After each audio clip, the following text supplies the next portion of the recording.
This is the X-Zone Broadcast Network, broadcasting worldwide on broadcast affiliates and satellite program providers, including CNN Broadcast Network, Sirius Satellite Network, Star Media, Good News Radio Network, Angel Broadcast Network, Wiki Broadcast Network, and WPBN TV. For more information on the X-Zone Broadcast Network, visit us at www.xzbn.net.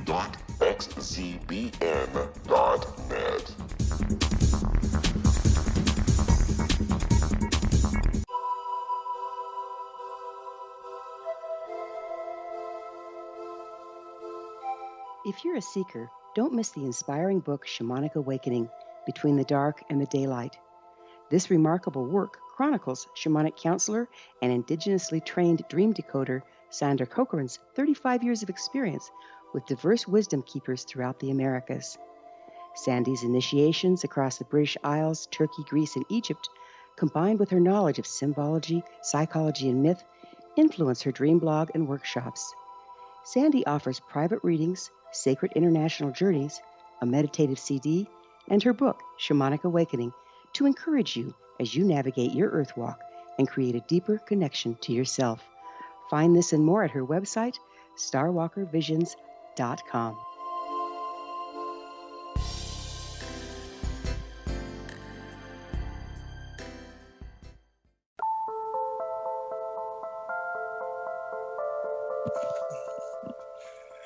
Good evening, friends, and welcome back to Paranormal Stakeout. I'm your host, Larry Lawson, coming to you from the mothership of paranormal programming, the X-Zone Broadcast Network. As always, it's my goal on this program to present to you, my listeners, with guests and commentary that will challenge your views of the paranormal. Here on Paranormal Stakeout, we champion research and the search for intellectual truth and our quest to prove, beyond a reasonable doubt, the existence of worlds beyond our own. To do that, I look for those investigators, researchers, and practitioners who are in the field, on the line, conducting these investigations and gathering the evidence to prove our case. And I think it's important to know that when I say paranormal, I don't mean just ghosts. I'm talking cryptozoology as well as UFOs. With that, I want to welcome to the show an individual who is on the front lines of UFO research and investigation, renowned ufologist Kevin Randle.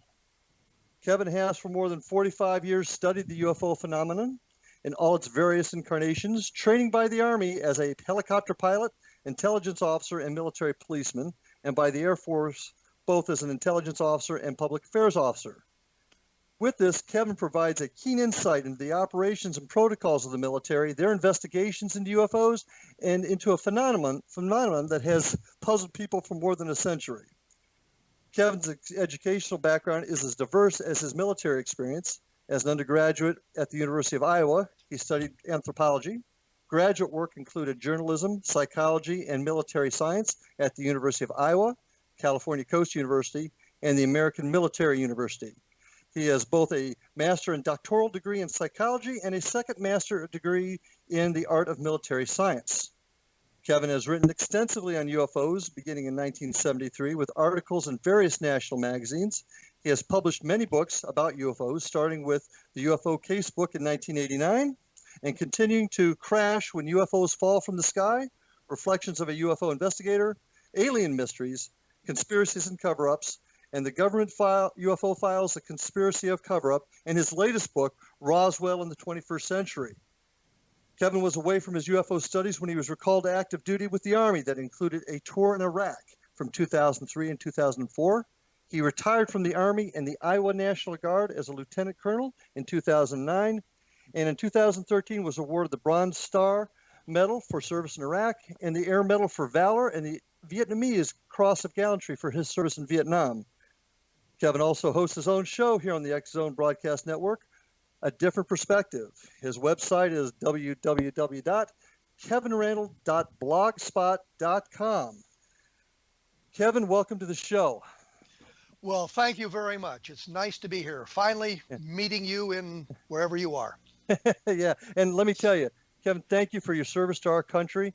You flew the venomous Cobra attack helicopter in Vietnam. You served us again in the Iraq War. Thank you for your service, sir. Well, actually, I flew the Huey helicopter and not the Cobras. Oh, okay. I thought you had the Cobra. That's matters not. You flew it over in Vietnam, and we appreciate your service. We had Charlie Mountain gunships. Okay. Anyway, go ahead. I'm sorry. Go ahead, Kevin. Well, as I was saying, we had Charlie model gunships as opposed to the Huey Cobras. So. Okay. Okay. Well, definitely a time of service for you, and it's greatly appreciated. Your work in UFO research is renowned. I mean, the books that you've written, the work that you've done, the controversies that you've found yourself embroiled in are well known. How did you get into the field? I always blame my mother. She had an interest in science fiction, and science fiction, of course, is about aliens, civilizations, interstellar travel, and that sort of thing. And it's not a large step from the science fiction realm into UFOs because it's about alien civilizations and interstellar travel. So she sort of sparked my interest. And I remember when I was growing up, she took me to a movie, Earth versus the Flying Saucers, which was allegedly based on Don Quixote's book, but it was in fact just they bought his title and his name and ran with it from there. So I kind of all evolved from my mother's interest in science fiction.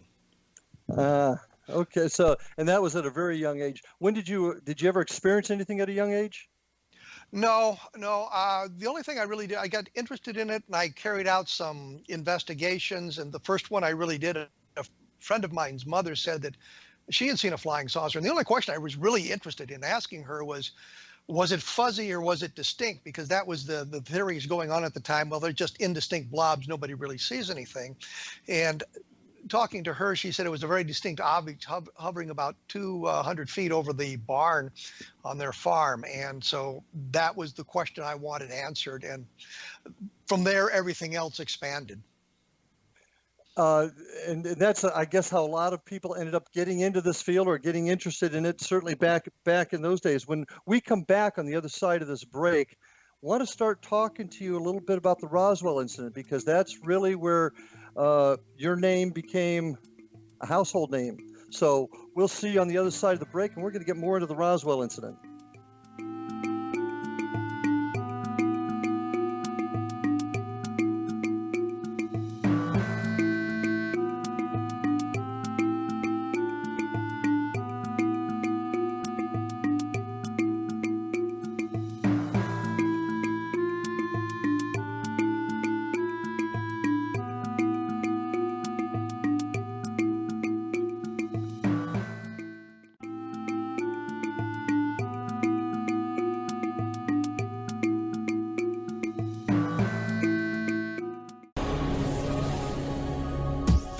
This is the X-Zone Broadcast Network, broadcasting worldwide on broadcast affiliates and satellite program providers, including CNN Broadcast Network, Sirius Satellite Network, Star Media, Good News Radio Network, Angel Broadcast Network, Wiki Broadcast Network, and WPBN TV. For more information on the X-Zone Broadcast Network, visit us at www.xzbn.net.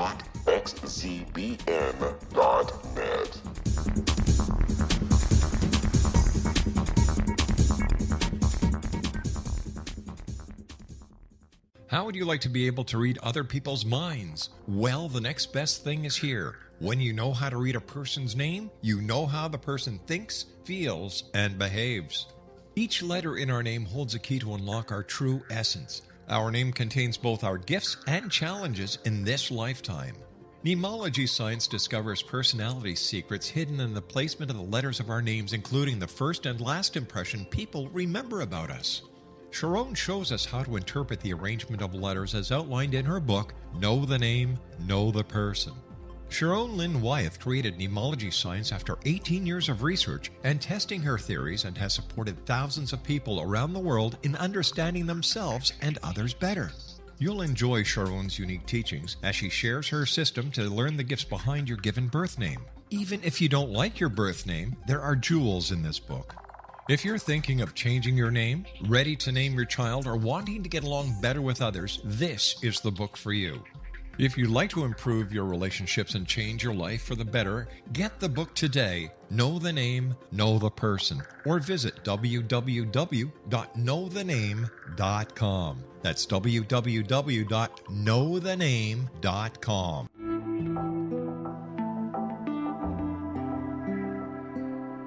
Take a step back in time and discover old Florida cuisine at Marsh Landing Restaurant in Fellsmere, Florida. Enjoy delicacies such as frog legs, gator tail, catfish, and swamp cabbage, or enjoy the more traditional cuisine such as hand-cut Angus steaks, ribs, and seafood. Join us for breakfast with a southern flair featuring sweet potato pancakes, biscuits and gravy, and much more. Planning a party? Marsh Landing's private dining rooms can accommodate groups from 8 to 80 people. While you visit, enjoy the historic pictures, artifacts, and stories that line the walls. Marsh Landing is truly a unique experience. Marsh Landing Restaurant, 44 North Broadway in historic downtown Fellsmere, or visit marshlandingrestaurant.com. Marsh Landing, old Florida cuisine at its best.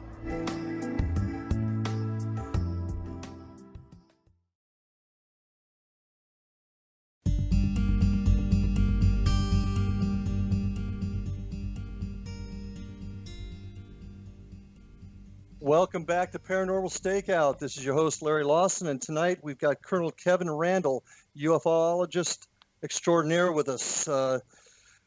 Kevin, there's no doubt that the Roswell incident was probably one of the most important events in our history in dealing with UFOs, and you're at the forefront of a lot of this. Your current book, Roswell in the 21st Century, really opens up some other ideas and thoughts. Tell me how did you get connected with Roswell? I was minding my own business at a science fiction convention. We were going to have a debate on whether UFOs were alien visitation or something more mundane. And it was 3 science fiction writers, I think Fred Pohl, I forget the second one, and then me, against the guys from the Center for UFO Studies. There was going to be 2 or 3 guys from the Center for UFO Studies. When they arrived, it was only Don Schmidt. The other guys from the center didn't show up. So I said, well, I'll switch sides because it's a debate. And in a debate, you're supposed to be able to take either side. And I figured, what the heck? I knew a lot about UFOs. I could do that. After we finished the debate, Don had said to me that they were planning to reinvestigate the Roswell case and wanted to know if I would help. The thinking being that with my military background and a lot of the witnesses at Roswell were military, retired military, that I would have some insights into their methodology and maybe would connect with them on a different level.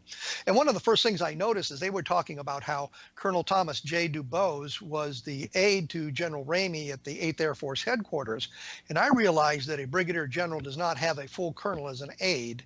And it turns out that Dubose was in fact the chief of staff for the 8th Air Force, which is a much more important position than a simple aide to a general officer. So that, the kind of things that I brought to it. So I was invited into the Roswell investigation by the Center for UFO Studies, bringing my military expertise to bear on it. Don and I went down to Roswell in February of 1989. I had actually set up a meeting with Bill Brazel, the son of the man that found the debris, and that sort of thing before we got there. And we go down there, and the first group of people we run into, the meeting that we had set up, was a group of, I don't want to say ufologists, a group of people in Albuquerque. And we got to their meeting, and it turned out they were really New Age oriented as opposed to UFO oriented. So that was kind of worthless. We were supposed to meet with Frank Joyce, who was one of the newsmen in Roswell in 1947. And he and George Walsh were responsible for putting out the press releases over the air that they had received from Walter Hott. But Joyce canceled on us because he was ill, and I think this thing was going downhill. We go to Roswell. We meet Cliff Stone, who brought no real expertise to the Roswell case. And I'm thinking, this is just absolutely going nowhere. We might as well just go home. Right. But then we talked to Bill Brazel, the man that had found the debris. And he changed the whole outlook. And as we were going back to the airport in Albuquerque, I said to Don, we've got to come back because there are so many other things we need to explore. So that was kind of the genesis of the whole Roswell investigation in 1989. Now you became familiar with the Majestic 12, MJ12. When did that come into play with all this? MJ12, the documents allegedly arrived at the home of Jamie Shandera, who was a Hollywood producer, which nobody had ever heard of, but a friend of Bill Moore, who was deeply involved in ufology at the time. They weren't released until 1987, and I think that, I know that Bill Moore had sent a copy of the MJ12 documents that they had received to Timothy Good in England, who was writing a book called Above Top Secret, and he released them to the press in England, and then Moore came out with their versions of it. So at that point, I'd heard about the MJ12. Don and I had met at another science fiction convention, I think. I'm not. We met somewhere, and he had a copy of the documents and showed them to me.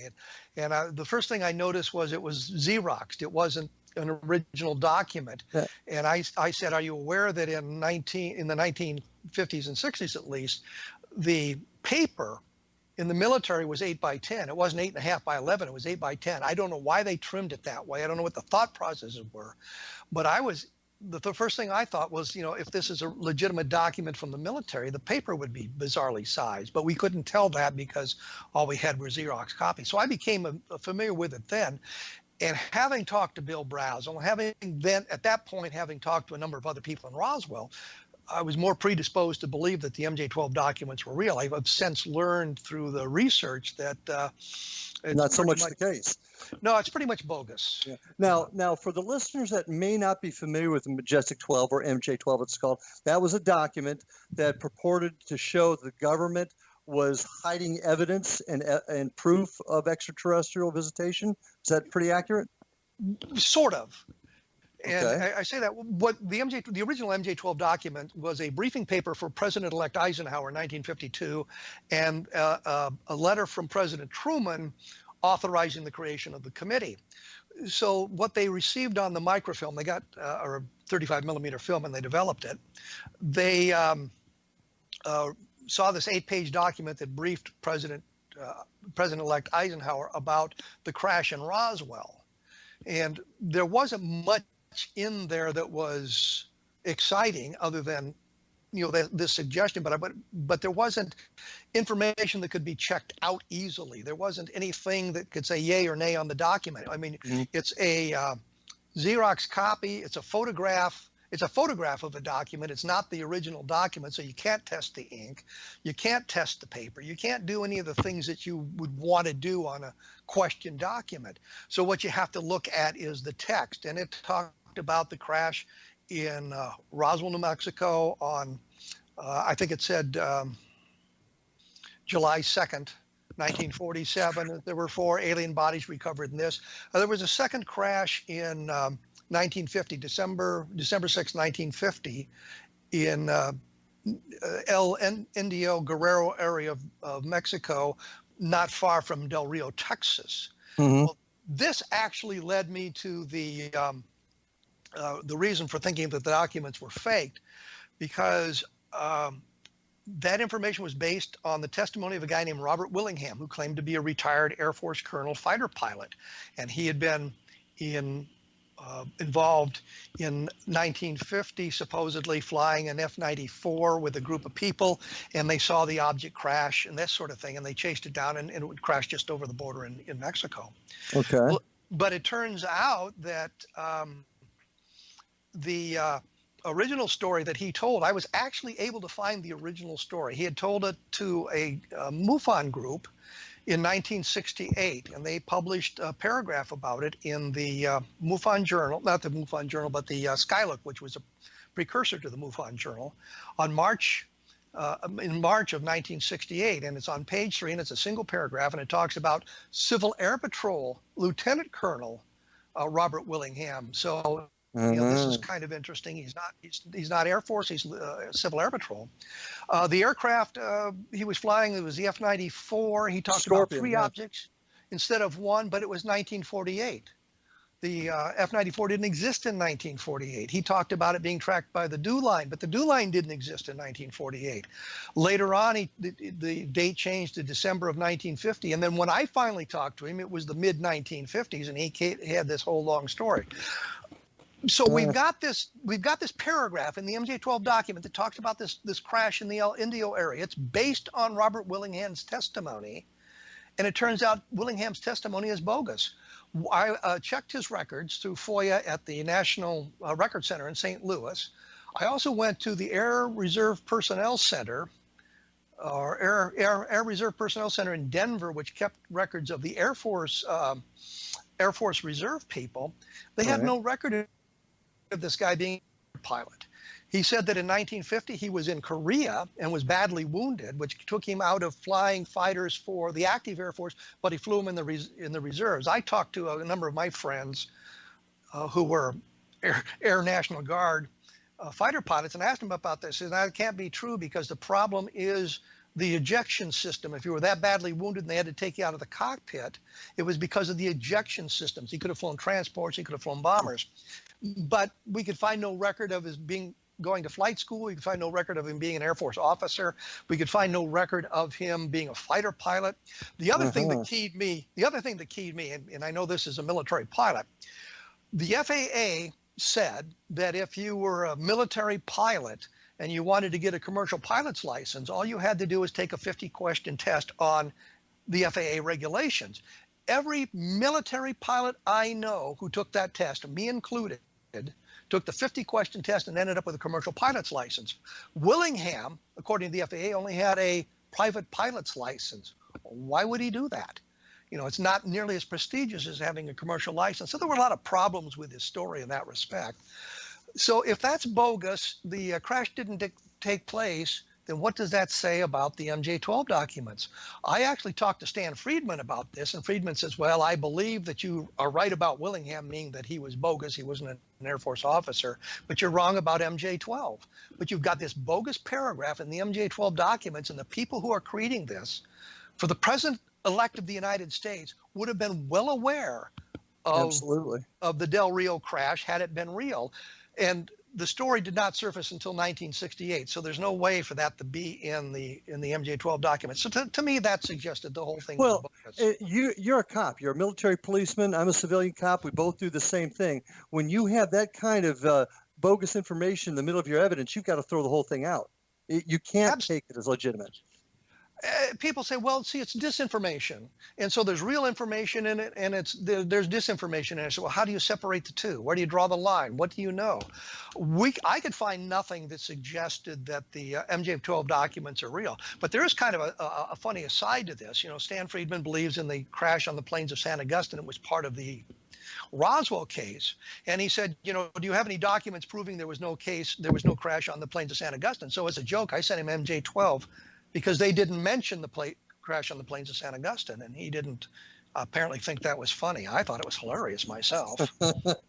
Yeah, it's tough when somebody's trying to pull the wool over your eyes and you pull it back. So this tells me a whole lot about the Roswell incident and MJ-12. A lot of folks don't realize it. Now, this also leads into, if I'm not mistaken, the films that came out later with the alien autopsy. Wasn't that all connected too? Well, let me just take a step back to MJ-12 just for a moment to make it clear that this is really not part of the Roswell case. This is a hoax that was derived by, I'm pretty sure, Bill Moore and Jamie Shandera to propel themselves back into the spotlight because we have this document. So it's really not part of the Roswell case. I mean, it doesn't really impinge on the other evidence for Roswell. It's just one thing that suggested a hoax. And when you talk about the alien autopsy, which is where we're going with this, I suppose, you've got the same thing. It sort of relates to Roswell, but it's really not part of the case. And that is a bang that you took unfairly from folks, because you found problems with MJ-12. You found obvious flaws, and people from that took that you meant to say that the whole Roswell incident didn't exist, and that was kind of an unfair hit. Absolutely. I did not. In the UFO field, you apparently have to embrace everything Yeah. regardless of how ridiculous it is, or suddenly you're a debunker. And I've been called a debunker recently many, many times. Yeah. Well, when we get back, I got to ask you some questions about a mummy in Mexico City. And when we get back from this break, this is Larry Lawson, Paranormal Stakeout. We'll see you on the other side of the break.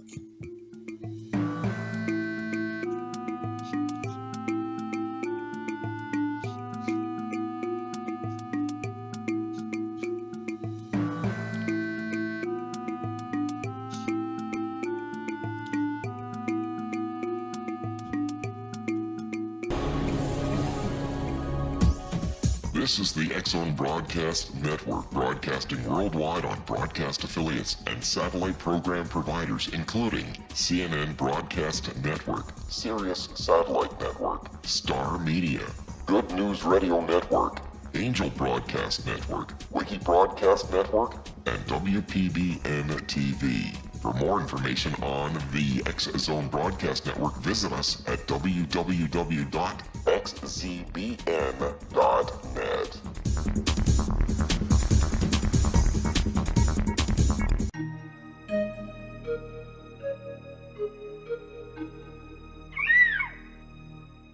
While science pursues fact, magic accesses the quantum level, bridging random facts to form truth.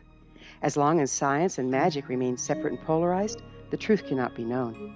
I'm Gwilda Wiyaka. Join me on the Science of Magic radio program, dedicated to unification and evolution of consciousness. During each episode, I'll be speaking with experienced and respected scientists and mystics. From astrologers to astronomers, from medical doctors to shaman, the scientific method to dowsing and intuition, we'll weave together information from seemingly divergent practices to promote unity and enlightenment. Join me, Gwilda Wiyaka, and the Science of Magic right here on the Mutual Broadcast Network. For more information, visit www.thescienceofmagic.net. Gibbs A. Williams, Ph.D., is a practicing psychoanalyst, supervisor, researcher, and author in New York City. Much of his life has been dedicated to understanding nature and the uses of meaningful coincidences or synchronicities. His radical and original non-Jungian, non-mystical, non-magical theory of synchronicities illuminates much of the fog surrounding this challenging and perplexing topic. His ideas and manners are fresh, presented in a style that is both entertaining and highly informative. He is also an expert on crisis intervention, specially focused on violence reduction for the police and citizens, mastering anxiety, frustration, and stress without the use of medication, and effectively preventing and treating heroin addiction. Dr. Williams can be contacted at his email address at gwwilliamsny11@aol.com or visit his website at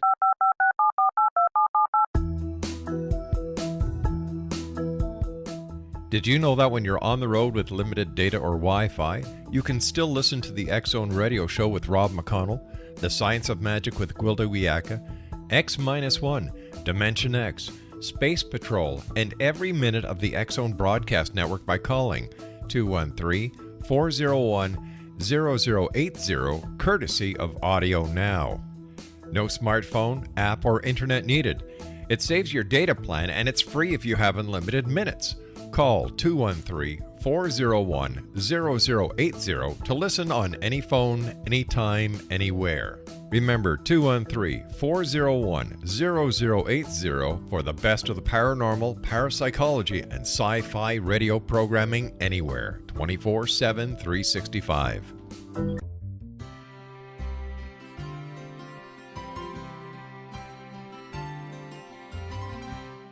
True healing must address 4 levels: physical, emotional, mental, and spiritual, for us to live joyful and productive lives. We tend to treat 3 of the 4, leaving the spiritual languishing. If you're tired of the same dysfunctional patterns cropping up in your life, soul balancing is for you. Trixie Phelps, owner and founder of Soul Balancing, is a naturally gifted energy healer trained in numerous esoteric forms, including shamanism. Trixie has created a powerful modality that safely and effectively clears your energetic field. A soul balancing session can remove interference, heal trauma, and restore your hope. Contact Trixie for a life-changing long-distance session today, www.soulbalancing.world.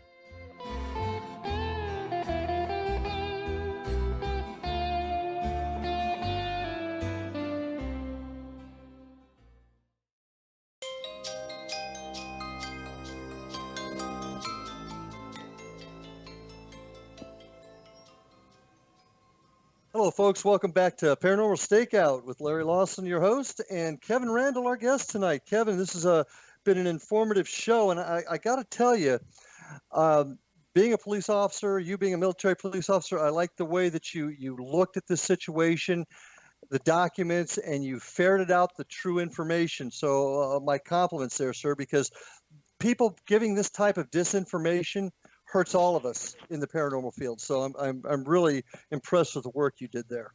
Well, I would like to say that I think probably most of my expertise came from being an intelligence officer and having to analyze the data from multiple sources, some of which may be credible, some of which may not have been credible, and trying to formalize a kind of a briefing for those who would be flying the aircraft and that sort of thing. So I think that's also a major part of my analysis, the way I analyze various things. Mm-hmm. Well, and it's no different. Intelligence work and police work, they do intertwine.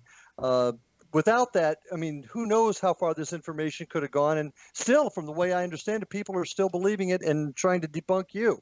So, yeah, if you can't refute the evidence, attack the reporter on it, and that goes on a long way. I am absolutely flabbergasted when things seem so clear to me that others don't follow my way of thinking, I guess. But I mean, don't see it as clearly as I do.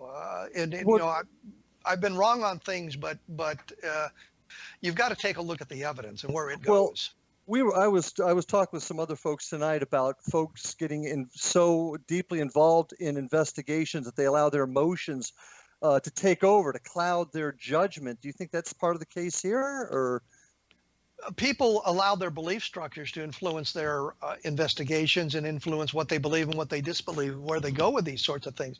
When I was beginning the UFO investigations when I was very, very young, I was surprised that it seemed that every UFO investigation that I went on came out as unknown, unidentified, couldn't do it. I said, this can't be right. So I started going back and looking at that, and I realized that my belief structure that there was alien visitation was coloring my thinking, and I wasn't asking the follow-up questions. You have to ask the follow-up questions. And one of the best examples of this is, again, in the Roswell case, there was the firefighters, the civilian firefighters, where the story was they had been called out to make a run out to the crash site. And I went through the records at the fire department. We couldn't find anything like that at all. So we were talking about that.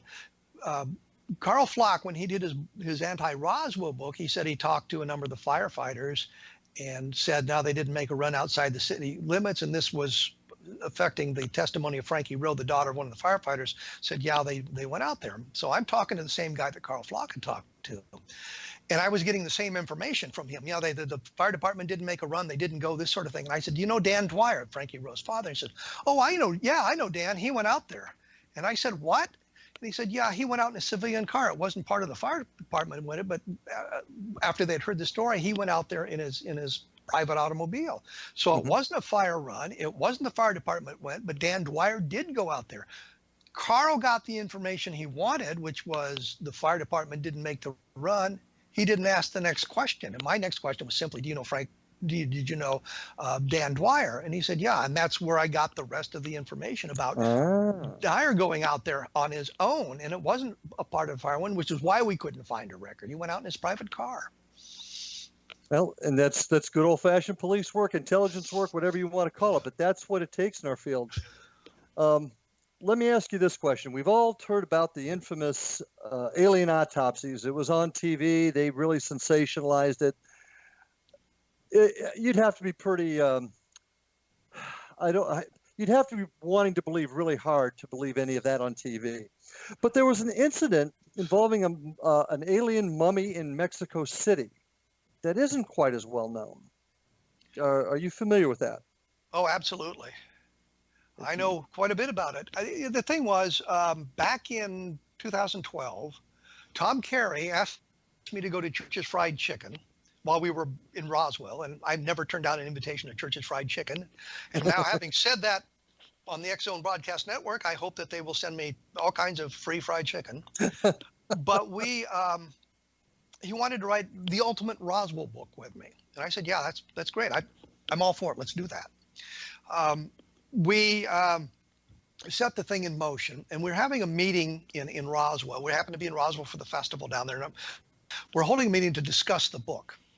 And I said at the time, we need something exciting, something new and different for the book that, set it apart. And Tom and Don sat there and didn't say a word to me. Well, they had already learned about these slides that apparently showed an alien creature.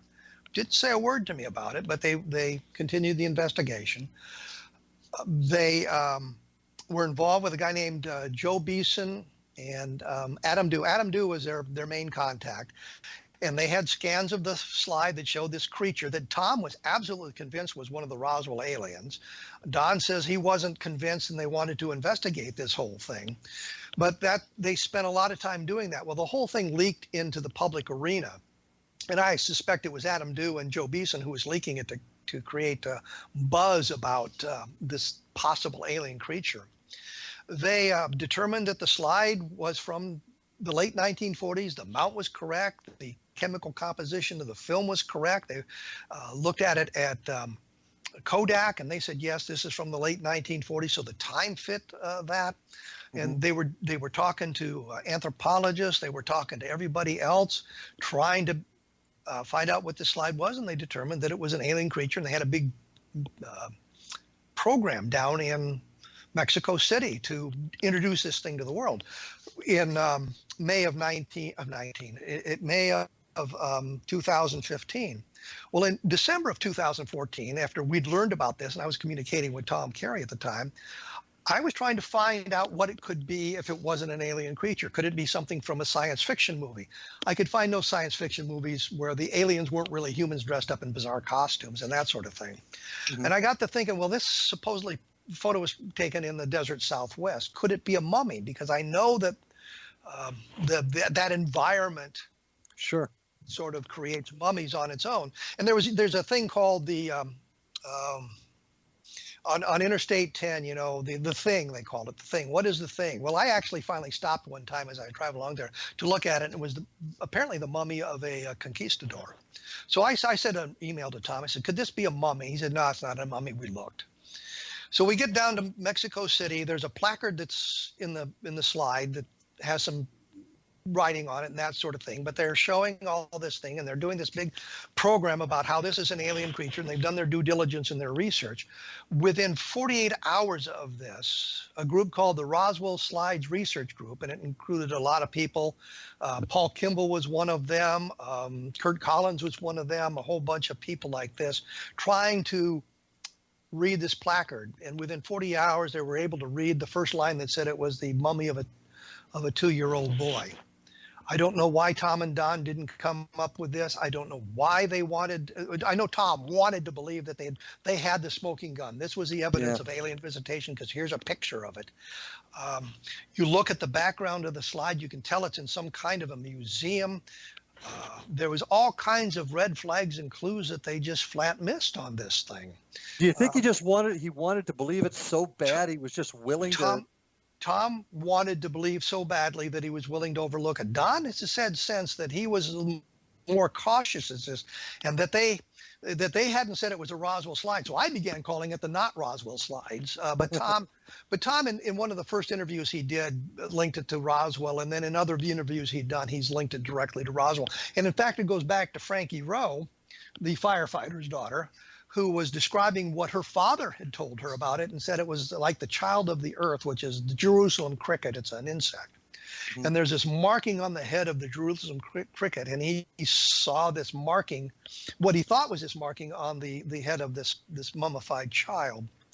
And so he was absolutely convinced it was Roswell. But I think his will to believe was so strong that he was willing to overlook the problems. Like they apparently only saw the slides in a short meeting in Chicago, and they only had a handheld slide viewer, not projected on the wall. And I don't know why you wouldn't have demanded that. The scans they supposedly were working with had been manipulated so you couldn't read the placard as easily as it as it was eventually de-blurred by the by getting a higher quality scan, at least is from what I've been told. But there were all sorts of red flags about this thing that they should have picked up on, and I think that they were just wanting to believe that this is the absolute smoking gun proof. And even if it was a legitimate photograph, it is in fact only a photograph, and it doesn't get you all the way to alien visitation. But this thing blew up after the big presentation in Mexico City. It blew up within 48 hours, and it was just stunning the way the thing collapsed. Yeah, it fell apart very, very quickly. So in our last few minutes before our last break, you've taken a lot of heat for your book, your views on Roswell. What do you think happened at Roswell? What is your opinion? I am back into the unknown category, the unidentified category. I can tell you many things what it is not. I can tell you, based on the research done by not only Don Schmidt and me, Don Schmidt and Tom Carey, Stan Friedman, by the Air Force, we can tell you a lot of things that it isn't. I cannot tell you what it is. I can tell you something fell. I can tell you that the military responded in a fashion that suggests it was something unusual, the way they went through the whole thing. But when we get right down to it, all we have is the testimony, which is no longer as robust as I thought it was.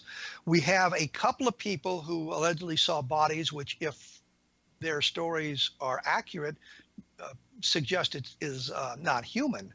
But we don't have the kind of proof that you would want to say, yes, this was an alien spacecraft crash. So I'm back in the unknown category. I'm not sure what it was, but we just can't get to the extraterrestrial point of view from the information and the evidence that we have at this point. Okay, then my next question to you, is there evidence, in your opinion, that we've been visited by people from another planet? I think there are better cases, and one of them was Levelland, Texas in 1957, where we had witnesses at 13 separate locations talking about the craft interacting with the environment. And by that, I mean it was down close to the ground, it stalled car engines, it caused headlights to fail, it interrupted the electrical circuits in the cars, and when the objects disappeared, then the lights would come back on, the radio would start playing, and they could start their cars again. Close encounters of the third kind sort of thing. No, because the occupants weren't seen. It was true. Just, I was basically a close encounter of the second kind, to be precise. Okay. But the point was, the people at these various locations were reporting it to the law enforcement at independently of one another. There wasn't radio programs going on. It wasn't in the internet. It wasn't on television. They were reporting it independently. And so you've got that sort of thing going on. And then a few hours later, you've got another set of incidents that take place at White Sands missile range, which is not that far, but 3-4 hours from Levelland. But this is a really interesting group of sightings. Well, I'd like to talk a little bit more about that and maybe your favorite sighting when we come back. We're about ready to go on this other break. We're talking with Kevin Randle. He's on the X Zone Broadcast Network, hosting A Different Perspective, www.kevinrandle.blogspot.com. And Kevin, we're going to see you in our last segment in just a second here.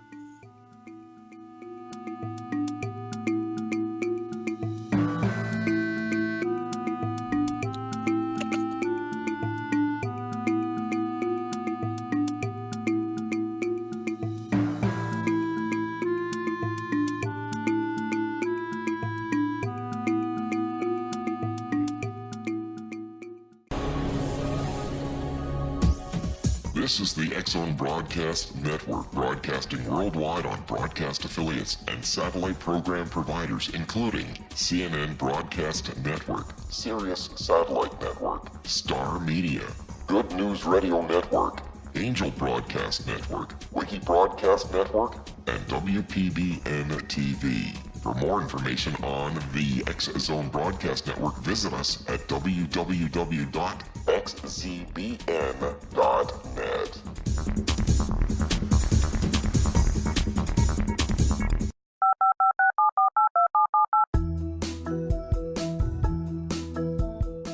Did you know that when you're on the road with limited data or Wi-Fi, you can still listen to the X Zone Radio Show with Rob McConnell, The Science of Magic with Gwilda Wiyaka, X-1, Dimension X, Space Patrol, and every minute of the X Zone Broadcast Network by calling 213 213-401-0080, courtesy of Audio Now.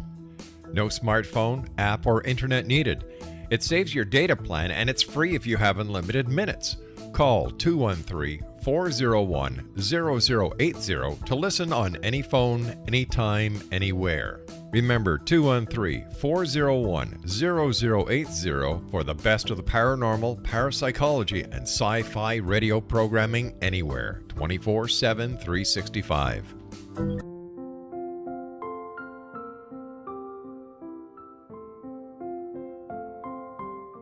I am Dr. Carl O'Helvey, founder, president of a new cancer foundation focusing on evidence-based physical, mental, and spiritual interventions, including natural cancer cures, prayer, meditation, affirmations, nutrition, and other related holistic cancer prevention and cure modalities.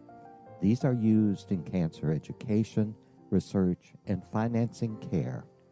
I ask for your help to continue this important work by donating at www.holisticcancerfoundation.com.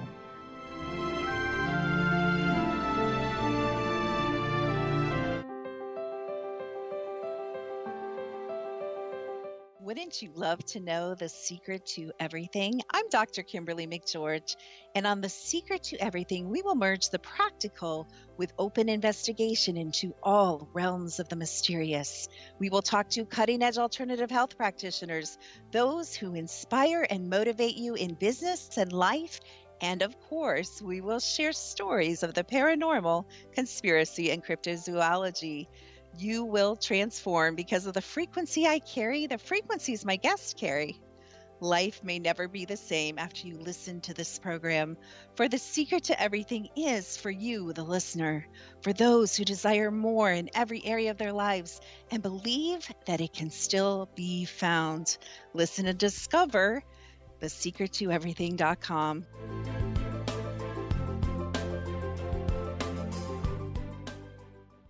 Little children aren't the only ones afraid of the dark. Millions of soldiers return from war zones with PTSD, anger, frustration, fear, and loneliness, much of which surfaces during the darkness of the night.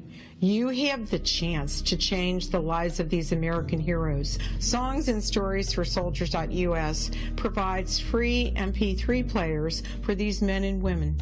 With a list of 3 million songs in 16 different styles, 100,000 audiobooks, and 30,000 old-time radio programs, every veteran can find something to soothe and comfort them at no cost. All our players contain an 8-hour audio program designed to help veterans fall asleep. With 1,500 plus vets now participating, it's our goal to deliver 10,000 audio players this year. Go to our website at songsandstoriesforsoldiers.us. Help us help a veteran make it through the night. You're listening to the X Zone Broadcast Network, www.xzbn.net.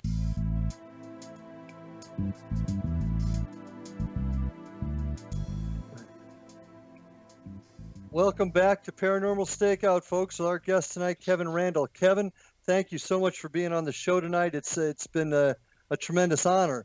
I'd like to tell everybody to please visit Kevin at www.kevinrandle.blogspot.com.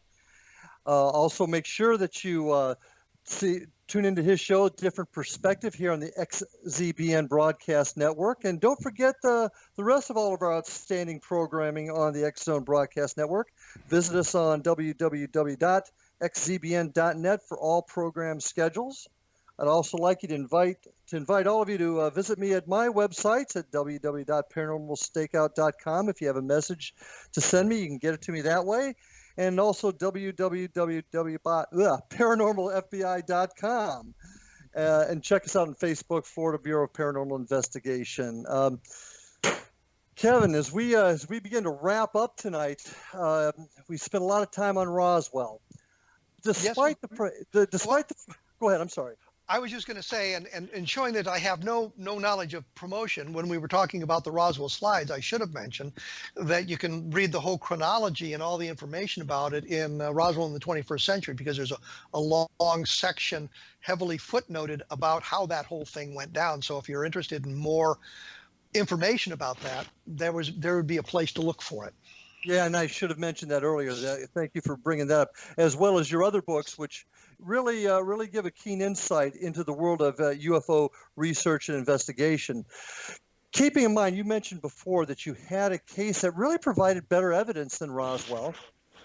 What was probably the most significant case that you've investigated yourself, that you've encountered yourself? I have done limited work on the Levelland case, and I think that's an important case because of all the elements.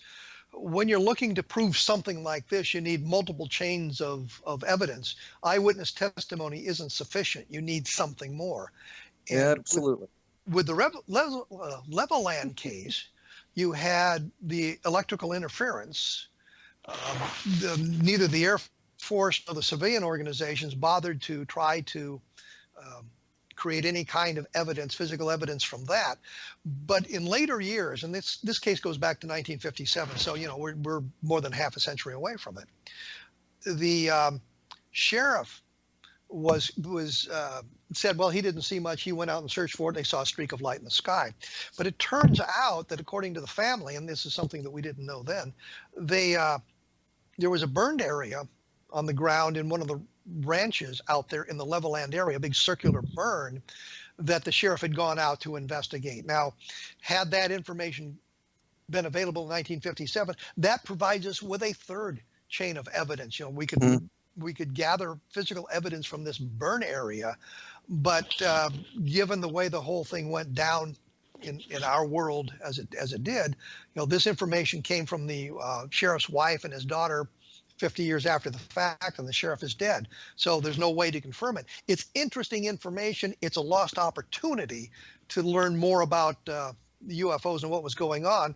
But at this point, all we can say is, well, we have this interesting case with testimony. We have this interesting case where there was reported interference with the electrical systems of various vehicles, not just cars, but a couple of Columbines down near Pettit, Texas, I believe it was. Mm-hmm. So you have all of that sort of thing going on. So the Levelland case is very important. It was a large red object seen, a glowing red object that landed in front of cars, landed along the side of the highway, took off, stalled the car engines, and that sort of thing. So it's a very interesting case. But again, it's a half century old. If we move forward at all, you look at the Rendlesham Forest case. That's the Bentwaters case with the military security police going out into Rendlesham Forest, seeing an object on the ground in the. That was in England. Was that in England? Yes, that's England. Colonel Charles Halt was the deputy base commander at the time, and he had a tape recorder with him, so he was commenting in the tape as things were going on, and wrote a letter to the higher authorities about what had transpired. So it's an interesting case, but again, it's one of those, it's kind of a missed opportunity because everybody was arguing over whose jurisdiction it was. The English said, well, it's American soldiers involved, and it took place at an American base, therefore the Americans should be handling it. The Americans said, well, the forest is actually British soil, and the British should be handling it. So everybody is arguing about who should be investigating, and too much of it was overlooked at the time. That happens way too often, not only in UFO investigations, happens in paranormal investigations, happens in criminal investigations. People just want to argue, and by the time they're done, the opportunity has passed. That's a shame. Do you have anything that comes to mind in recent years? Brentwood was about 10 years ago, right? Well, Bentwaters was actually 1980, so it was quite a while ago. Oh, quite a while. Okay. But I've had an opportunity to talk to the principals involved, John Burroughs, Jim Pedeston, Colonel Halt. I've had an opportunity to talk to the principals involved in this thing, so it's a case that I'm familiar with. The case from the early 2000s with the object over the Texas White House with George W. Bush, there is some information about that is kind of hinky. And by that I mean, it seems like they scrambled fighters to intercept these objects near the Western White House, but that turns out to be really quite the way it worked out. So there's some problems with that. Same thing with O'Hare in I think it was 2008. There's some good, interesting testimony, but there's some problems the way things were gathered and that sort of thing. So the older cases seem to be more robust, I guess is what I'm driving at. They're more interesting because there's more elements to it. It's not just things seen in the sky. It's things seen on the ground. It's things leaving traces on the ground. It's people seeing the creatures from inside the craft outside reporting it. So you got Socorro in 1964 with Lonnie Zamora, the police officer who saw the object landed and saw the two creatures outside the craft getting back in and taking off. So there's some interesting things going on, but the problem is nothing there is of sufficient evidentiary quality to lead us directly to the extraterrestrial. You say, well, this sounds interesting. It sounds alien, but we don't have the physical evidence to actually prove it. And that's what we got to have, is that physical evidence. And we talk about that on our side of the fence all the time also. So where do you see the future for UFO investigations? What can we do to improve that situation? I think we need to remove our personal belief structures from the investigations and look at it from a more dispassionate point of view. And now I get to drop a name. Back in the 1970s, I had an opportunity to talk to James Van Allen, the radiation belt guy. Mm-hmm. I had a friend, Bob Cornett, and we were working on some UFO stuff, and he said, we should talk to Van Allen. And he said, I know Van Allen. I'm thinking, sure you do. And we were in the physics building, the Van Allen physics building, in the elevator, and Van Allen gets on the elevator. And my friend Bob Cornett says, hi, Van. And Van Allen says, hi, Bob. So it was clear that he knew him. And I had the opportunity to interview Van Allen about this, and I asked him a similar question about that. And what he said is, you need to look at it from a dispassionate point of view. You need to gather the evidence dispassionately, not allow your own belief structures and your own thinking to influence where you're going with this. Let the evidence lead you the way. And he also said something that struck me as funny, is he said that if you're in the middle of Wyoming and you hear the thunder of hooves, you don't expect zebra. And not long after that, there was a story in the newspaper about a zebra that had escaped from a zoo running around loose in Wyoming. So you could have been hearing the thunder of hoofbeats in Wyoming, and it could have been a zebra. So yeah, it's just sort of that synchronicity of these things coming about. But that's where we need to go. We need to look at it dispassionately. We need to leave the New Age woo-woo out of it. And try to determine exactly what is going on, whether it's alien, whether it's interdimensional, whether it's time travelers from the future, which is my favorite explanation, but probably the least likely explanation. But the time travelers are more fun than a lot of the other things. Well, it sounds like the same obstacles that you face in investigating UFOs and alien visitations is the same that we face in the paranormal world, and that's taking that emotional, personal view out of it and looking at the evidence dispassionately and collecting that evidence in such a way that we can use it and preserve it and use it later in my visionary court of law, if you will. Sounds like you face the same thing that we do. Absolutely, and that's where I've been coming from when I wrote the book Roswell in the 21st Century. I wanted to look at it in a dispassionate light, in that sort of way, and present the evidence as succinctly as possible without a lot of editorial comment about it. And that's why when you say, what do you think Roswell was, I have to take a step back and say, even though I'd like to believe it was alien, I have to look at it and say the evidence, while interesting and suggestive of alien, does not prove the case. So we have to say, I really don't know what it was. Yeah, and that's the hardest thing, is taking that emotion out. People get so they're either on one side of it or the other, and their emotions take over in that way, or and sometimes they're just so excited they want things. You described that earlier with the Mexico mummy, if you will. It was just somebody's desire to want it to happen so bad they did, and we find that happening in the paranormal ghost field all the time also. So I definitely understand where you're coming from. There's so many things I want to talk to you tonight. I want to mention another book that you wrote. You and I talked about it the other day, called Conversations.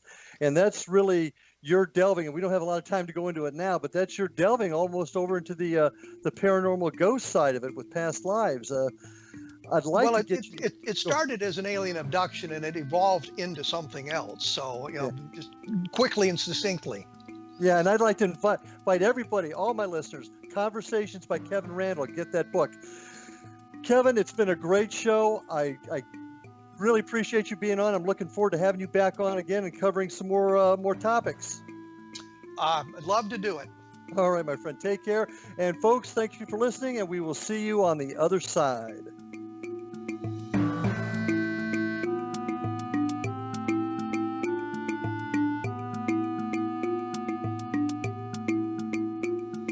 Yeah.